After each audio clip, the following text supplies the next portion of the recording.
اما بعد فاعوذ باللہ من الشیطان الرجیم بسم اللہ الرحمن الرحیم ولما جاءت رسلنا ابراہیم بالبشرى قالوا سلاما قال سلام فما لبث ان جاء بعجل حنیذ۔ بے شک ہمارے فرشتے ابراہیم علیہ السلام کے پاس تشریف لے کے آئے اور انہوں نے کہا سلام، ابراہیم علیہ السلام نے کہا سلام، پھر تھوڑی دیر بعد وہ گائے کا بھنا ہوا بچڑا لے آئے۔ اس آیت مبارکہ کے اولین حصے پر، ابتدائی حصے پر عرض کرنے کے بعد اب اگلا حصہ چل رہا ہے جی کہ مہمان نوازی کے بارے میں اللہ تعالیٰ نے حضرت ابراہیم علیہ السلام کو یہ شرف عطا فرمایا کہ یا یوں کہہ لیں کہ ابراہیم علیہ السلام کے صدقے ہمیں یہ شرف عطا فرمایا کہ مہمان نوازی کا طریقہ ہمیں اس ذات نے خود سکھایا کہ مہمان نوازی کیسے کی جائے۔ ایک دن اور ایک رات احادیث میں عرض کر چکا ہوں پہلے، مہمان کی خوب خاطر مدارت کی جائے گی اور حسب توفیق اس کو ہدیے وغیرہ دیے جائیں گے، اور دوسرے اور تیسرے دن کو معمول کے مطابق کھانا کھلایا جائے گا۔ مہمان کے 3 دن سے زیادہ قیام نہ کرے، کیونکہ ہو سکتا ہے اس سے زیادہ قیام کی وجہ سے میزبان غیبت کرے، یا اس کی وجہ سے مہمان کے معمولات میں خلل ہو، یا مہمان کی مصروفیات کی وجہ سے میزبان کو ضرر پہنچے اور وہ اس کے متعلق بدگمانی کرے۔ آج ہم اس بات کو بڑی اچھی طرح سمجھ سکتے ہیں کہ اس دور کے اندر اپنی روٹی پوری کرنا بڑا مشکل ہوا ہوا۔ بندہ گھر کی روٹی پوری کر لے بڑی بات ہے، کچھ آ کے مہمان آ جائیں تو پھر معاملات بہت زیادہ آگے چلے جاتے ہیں اور پھر ٹھہرنا پڑے۔ تو ہم عام روٹین میں تو سادہ کھانا کھا لیتے ہیں، لیکن جب مہمان گھر میں آیا تو پھر سادہ کھانا تو نہیں کھایا جاتا، اس کے لیے اہتمام کیا جاتا ہے۔ غریب سے غریب آدمی بھی جو ہے وہ اہتمام تو کرتا ہے، ہاں جی۔ تو ظاہری بات ہے ایک یہ اہتمام کرنا، اور دوسرا جب تک آج اس دور کے اندر بندہ 2 نوکریاں نہ کرے اور سارا گھر مل کے نہ کمائے، یہ ممکن نہیں ہے کہ گھر کا نظام چل جائے اور ہم اچھی طرح حساب کتاب لگا دیں، تو پھر زیادہ دیر ٹھہرنے سے بدگمانی پیدا ہوتی ہے۔ اور اللہ وحدہ لا شریک اپنے پاک کلام کی سورہ حجرات میں ارشاد فرماتا ہے اجتنبوا کثیرا من الظن ان بعض الظن اثم، اور زیادہ گمان کرنے سے بچو، بے شک بعض گمان گناہ ہے۔ بندہ ظاہری بات ہے، حضرت شاید ہمارے خون کی یہ عادت ہے کہ جو ہم پر احسان کرتا ہے، ہم بجائے اس کے کہ اس کو احسان کے بدلے میں احسان دے، ہم اس کی غیبت کرنا زیادہ اچھا سمجھتے ہیں۔ جس استاد سے ہم پڑھے ہوں اور جس بندے نے ہمارے ساتھ اچھا کیا ہو، یہ اکثر الا ماشاء اللہ، یہ نہیں کہ سارے خاندانی لوگ مر گئے ہیں، وہ بھی زندہ ہیں، بڑے کم رہ گئے، بڑے کم رہ گئے۔ اللہ اکبر۔ اور میں ایک بات پڑھ رہا تھا اور مجھے اس بات میں بڑی ایک عجیب سی حیرت ہوئی۔ انہوں نے کہا کہ آپ جتنے زیادہ دوست بنائیں گے اتنی زیادہ آپ کے لیے پریشانیاں کھڑی کریں گے، جتنے زیادہ دوست ہوں گے اتنی زیادہ پریشانیاں آئیں گی۔ کم دوست رکھیں، نسلی دوست رکھیں، اور اس نیت سے کہ وہ آپ اپنے لیے اپنی جنازے کی پہلی صف تیار کر رہے ہیں۔ ہمارے دوستوں میں کچھ ایسے دوست ہوتے ہیں جن کے جنازے ہم مس نہیں کرنا چاہتے،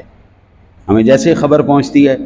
ہم فوراً سے پہلے جتنی بھی مصروفیات ہم چھوڑ کے پہنچ جاتے ہیں۔ بعض ایسے دوست ہوتے ہیں کہ اچھا یار ٹھیک ہے، بعد میں جا کے افسوس کر لیں گے۔ یہ جو ہے نا جی، یہ پہلی صف تیار کرنا ہے۔ خاندانی لوگ، پڑھے لکھے لوگ اور محبت کرنے والے۔ محبت کا پتہ ہی جب لگتا ہے، میں 30 سال سے زیادہ ہو گئے مجھے خطابت کرتے ہوئے، کوئی خطبہ چاہے میں نے باہر جا کے دیا چاہے ادھر بیٹھ کے دیا، جمعہ جب بھی پڑھائے پہلے فاتحہ خوانی کرتا ہوں۔ جتنے میرے دوست ہیں، جتنے میرے اساتذہ ہیں، جتنے میرے بڑے ہیں، ان کو اس علیہ ثواب کرتا ہوں، پھر تقریر شروع کرتا ہوں۔ یہ میرے پہلے دن سے یہ میرا اصول ہے، اور کچھ نہیں کر سکتے۔ جمعے والے دن ہمارے لیے سب سے اہم ترین دن ہوتا ہے کہ ہم سرور دو عالم صلی اللہ علیہ وسلم کی سنت ادا کرنے جا رہے ہیں، اور ابتدا میں سب کے لیے اس علیہ ثواب کا اہتمام کر رہے ہیں، اور اس کے بعد کوشش کرتے ہیں کہ بعد میں دعا میں بھی کیا جائے، لیکن بعض مرتبہ نہیں ذہن میں رہتا ہے، بندہ پریشان ہوتا ہے، کوئی ایسا معاملات ہو جاتے ہیں، نہیں بندہ لیکن پہلے یاد ہوتا ہے کہ اہتمام سے کہ سب سے پہلے ہم نے اپنے بڑے بزرگوں کو، دوستوں کو، ان کے لیے ایصال ثواب کرنا ہے، اور پھر ہم نے اپنا پیغام آگے شروع کرنا ہے۔ اب یہ ہمارے لیے خوش قسمتی ہے کہ ہمیں پہلی صف والے اچھے لوگ مل جائیں، اور وہ مل جائیں جو کھڑے ہو کر ہمیں دعا دیں،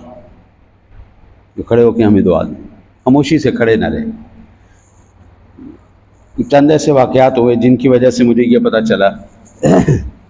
ایک جملہ تھا کہ نادان دوست سے دانا دشمن بہتر۔ نادان دوست تھے، اور نادان دوست آپ کو اپنی نادانی کے اندر اتنا ڈز پہنچائے گا، اتنا نقصان پہنچائے گا،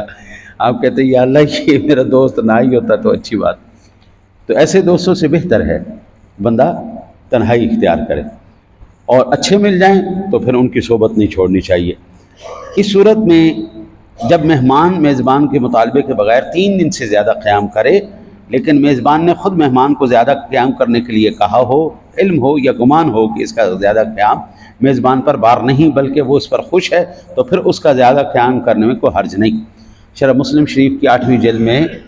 سیدی صاحب لکھتے ہیں کہ بعض ایسے بندے ہیں جن کو اللہ تعالیٰ کی طرف سے رحمت ہوتی ہے، خیر صلی اللہ، وہ 4 دن 5 دن ہفتہ اپنے مہمانوں کو جو ہے وہ رکھ سکتے ہیں، ان کو کوئی پرواہ نہیں، اللہ تعالیٰ نے سوکھا کیا ہوا ہے، ہاں جی۔ تو وہاں پر اگر ان کو پتہ ہو کہ میں میزبان کے اوپر بوجھ نہیں بن رہا، اب ہم صرف یہاں تک نہ دیکھیں، اپنے بہنوں کو، بھائیوں کو، دوستوں کو، رشتہ داروں کو، خاص کر جب جوائی اپنے سسرال جائے، بھائی اپنی بہن کے گھر جائے،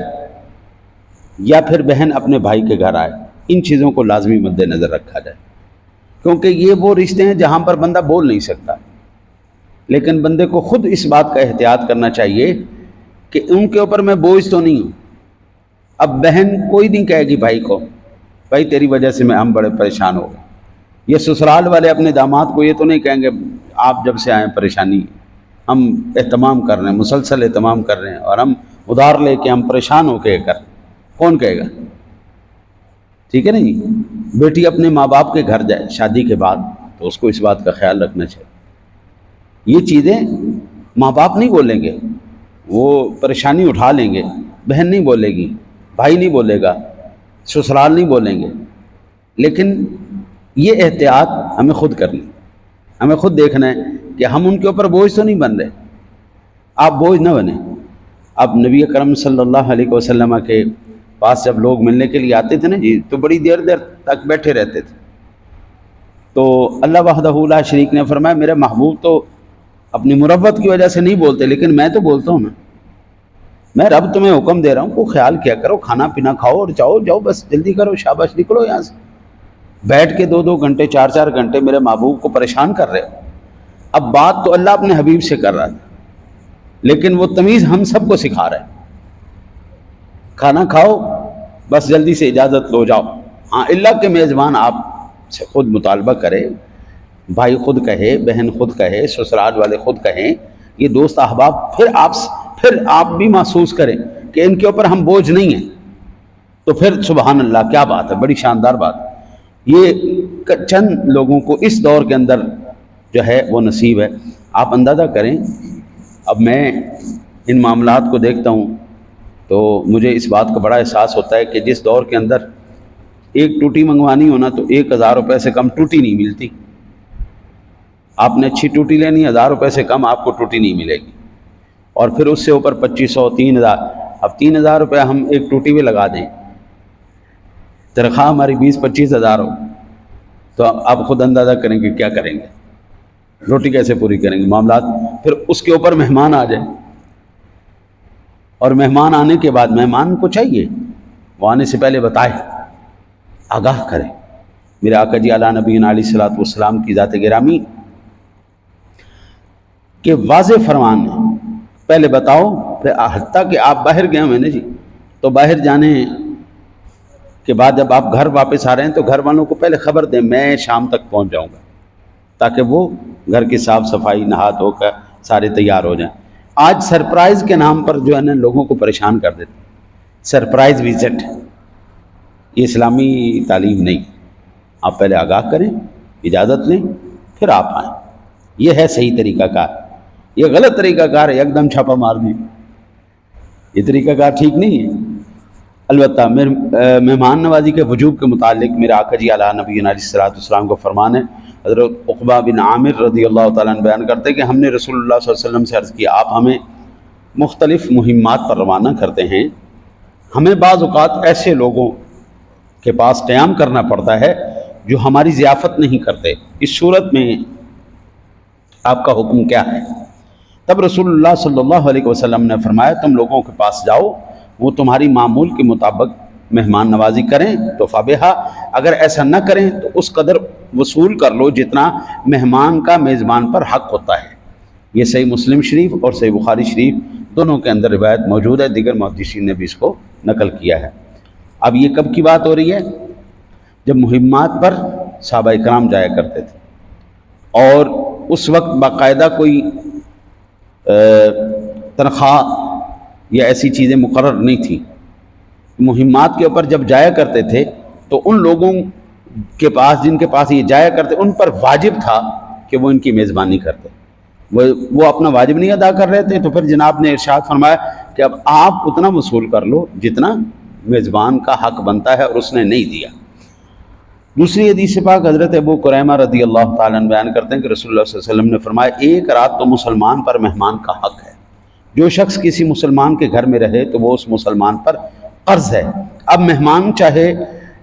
تو میزبان سے قرض وصول کرے اور چاہے چھوڑ دے، یہ ابو داؤد شریف کی حدیث پاک ہے۔ اسی طرح حضرت ابو قریمہ رضی اللہ تعالیٰ عنہ سے ہی بیان وہ کرتے ہیں کہ رسول اللہ صلی اللہ علیہ وسلم نے فرمایا کہ جو شخص کسی قوم کے ہاں مہمان ہو اور صبح تک وہ مہمان محروم رہے تو اس کی مدد کرنا مسلمان پر حق ہے، حتیٰ کہ اس مہمان کی ضیافت اس قوم کے مال اور ان کے کھیت سے وصول کر لی جائے۔ یہ بھی ابو داؤد شریف کی حدیث پاک ہے۔ اب کسی مسلمان کے پاس ہم گئے، ہاں جی، ان ضیافت نہیں کی تو دوسرے مسلمان کو چاہیے نا جی۔ اچھا، مجھے یاد آ گیا، سورۃ الفجر کی آخری آیات بینات ہیں۔ اللہ وحدہ لا شریک ارشاد فرماتا ہے، فَأَمَّا الْإِنسَانُ إِذَا مَا ابْتَلَاهُ رَبُّهُ فَأَكْرَمَهُ وَنَعَّمَهُ فَيَقُولُ رَبِّي أَكْرَمَنِ، جب اللہ تعالیٰ کسی بندے کو اپنے فضل سے، کرم سے اور نعمتوں سے نوازتا ہے تو وہ بندہ کہتا ہے کہ سبحان اللہ سبحان اللہ، کیا بات ہے، میرے اللہ کا بڑا کرم نوازی، گاڑی آ جائے، بنگلہ آ جائے، اچھی تنخواہ آ جائے، اچھی نوکری آ جائے تو بندہ یہ کہتا ہے جی سبحان اللہ، کیا بات ہے جی، اللہ کی مہربانی۔ وَأَمَّا إِذَا مَا ابْتَلَاهُ فَقَدَرَ عَلَيْهِ رِزْقَهُ فَيَقُولُ رَبِّي أَهَانَنِ، جب اللہ تعالیٰ اس کا رزق تنگ کرتا ہے تو وہ کہتا ہے ہائے ہائے، میرے رب نے مجھے ذلیل کر دیا۔ اللہ اکبر۔ اب اللہ تعالیٰ ان چیزوں کی وجہ بیان کر، یہ تنگی کیوں آتی؟ کلا بل لا تکرمون الیتیم، یہ اس لیے ہے کہ تم نے کبھی یتیم کا اکرام نہیں کیا۔ ولا تحاضون علی طعام المسکین، ضرورت مندوں کو کبھی کھانا ہی نہیں کھلائے۔ وتأکلون التراث اکلا لما، اور تم وراثت کا مال تو بڑے شوق سے ہپ ہپ کر کے کھاتے۔ وتحبون المال حبا جما کلا اذا دکت الارض، یہ پھر پوری آگے اللہ وحدہ۔ مہمان کا اکرام کوئی نہیں کرتے، یتیم کے ساتھ ہم اچھا سلوک نہیں کرتے، اور بھوکھوں کو کھانا نہیں کھلاتے، ضرورت مند کو کھانا نہیں کھلاتے، اور وراثت کا مال ہپ ہپ کر۔ مجھے ایک ویڈیو بھیجی انہوں نے، اور وہ دارالفتاح میں بھیجی، مجھے سوال کیا، بیٹیاں اور بیٹے یہ دونوں باپ کو دفن نہیں ہونے دے، باپ کی میت پڑی ہوئی ہے اور اس کو قبر میں ڈالنے نہیں دے رہے۔ بیٹیاں کہہ رہی ہیں جب تک ہمیں ہماری جائیداد کا حصہ نہیں ملے گا ہم نے باپ کو دفن نہیں ہونے دینا۔ باپ وہاں پہ لٹکا ہوا ہے، بیٹے بھی لڑ رہے ہیں، بیٹیاں بھی لڑ رہی ہیں، ہم نے باپ کی میت کو دفن ہی نہیں ہونے دینا۔ حضرت ساری زندگی بندہ جو صحبتیں برداشت کرتا ہے وہ الگ سے، پھر سکرات کی تکلیف الگ سے، پھر یہ سب سے بڑی ذلت ہے کہ قبرستان میں جنازہ ہی روک دیا جائے، دفنانے ہی نہیں دینا، پہلے ہمارا حق دو۔ اب خود آپ تصور کریں کہ اگر جس طرح اللہ اور اس کے رسول نے ہمیں تربیت دی ہے، اگر اس طرح ہم سارے جو ہے روٹین میں لگا دیں سب کچھ، جس کا جو حق بنتا ہے ہم اس کا حق دیں، جس کا جو نہیں بنتا ہم اس کو بتا دیں بھائی یہ آپ کا حق نہیں بنتا، تو اگر یہ سارے معاملات ہم اسی طرح کریں جس طرح اللہ اور اس کے رسول کے احکام ہیں، ہمیں کبھی اس وقت رسوائی نہ ملے۔ یہ بڑی رسوائی ہے، قبلہ قبر کے اوپر میت تو پڑی ہے لیکن دفنائی نہیں جا رہی، اور اوپر اب وہ کس برا کون بن رہا ہے؟ میت بن رہی ہے نا، کہ میت نے ساری زندگی اصول پر کام نہیں کیا، بیٹیاں نہیں دفن ہونے دے رہی، بیٹے نہیں دفن ہونے دے رہے، جنہوں نے قرض لینا وہ دفن نہیں ہونے دے رہے، ہم تمہارا مردہ نہیں دفن ہونے دیں گے۔ بندہ ان معاملات کو تو کم از کم اتنا تو سیدھا رکھے نا، قبلہ مرتے وقت موت تو سکون کیا ہے نا، ہماری میت تو کوئی نہ روکے، جنازے تو نہیں۔ میں کوشش یہ کرتا ہوں کہ جب بھی کوئی جنازہ پڑھاؤں تو ان سے پہلے پوچھ لوں کہ آپ نے جو ہے وہ جو یہ جنازہ میت ہے ان کے وارث کون ہیں، انہوں نے کوئی قرض تو نہیں لیا ہوا؟ اگر قرض لیا ہوا ہے تو آپ میں سے کون ذمہ داری لیتا ہے؟ آپ میں سے آگے آئیں اور ذمہ داری لیں تاکہ یہ میت آرام سے دفنائی جا سکے، اور پھر ان کو موٹیویٹ کرتے ہیں کہ بھائی لینے والا تو چلا گیا اس جہان سے، اللہ رسول کے لیے معاف کر دو، کل حشر والے دن اللہ تمہیں اس کا اجر دے دے گا۔ معاف کر دیں تو سبحان اللہ، اگر میری وجہ سے کوئی ایک میت بھی اس قرض کی بلا سے نجات پا جائے تو میرے لیے تو بخشش کا سامان ہو گیا نا جی۔ اگر نہ بھی کرے تو وارثوں کو ہم نے سامنے کر دیا کہ یہ وارث ہیں جی، یہ ذمہ داری لیں گے، میت کو آرام سے جانے دو۔ آقا جی علیہ الصلوۃ والسلام نے مقروض شخص کا جنازہ نہیں پڑھایا، فرمایا کسی کوئی اور پڑھا لے، ٹھیک، میں نہیں پڑھاتا۔ یہ اتنی خطرناک بات ہے، تو زندگی میں سب سے پہلی بات تو بندہ قرض ہی نہ لے کسی سے، اگر سر پہ چڑھ ہی گیا تو پہلی کوشش یہی ہو کہ میری چارپائی جو ہے نا جی وہ بھاری نہ ہو، قرض کے بوجھ سے وہ وزنی نہ ہو، یا بندے اولاد کو اتنی تربیت دے جائے کہ ماں باپ کے مرنے کے بعد پھر یہ نہ سوچے کہ باپ کو کفن کون دے گا، اور باپ کو جنازہ کون کروائے گا، اور باپ کو غسل کون کروائے گا، باپ کی قبر کون کھدوائے گا۔ آج صرف مرنے پر 1,00,000 روپے لگ رہا ہے۔ اتنا لازمی بندہ چھوڑ جائے کہ مرنے کے بعد ہماری اولاد یہ نہ ایک دوسرے سے کہے تیرا بھی پیو ہے لا تم ہی دے چندہ دے، تیرا بھی پیو ہے لا تم ہی چندہ دے، اسی ان کی قبر کھوانی ہے نہیں، ہم نے اس کا یہ انتظام غسل کروانا ہے، 5-10 ہزار روپے غسل والا لے جاتا ہے، اور 30-40 ہزار روپے قبر کھودنے والے لے جاتے ہیں، پھر کمیٹی کی الگ سے فیس ہے، پھر جہاں سے لے کے آ رہے ہیں لے جا رہے ہیں وہ سارے الگ سے ہیں، پھر جو خاندان آپ کو تعزیت کرنے کے لیے آ رہا ہے اس کا اہتمام الگ ہے۔ 1,00,000 روپیہ تو ہنس کے لگے گا، تو اتنا کر جائیں کہ زندگی میں بندہ مرتے وقت سکون سے مر سکے۔ اللہ تعالیٰ سے دعا ہے اللہ اپنے حبیب کو صدقہ عزت و آبرو کی زندگی نصیب فرمائے اور ایمان پر خاتمہ نصیب فرمائے۔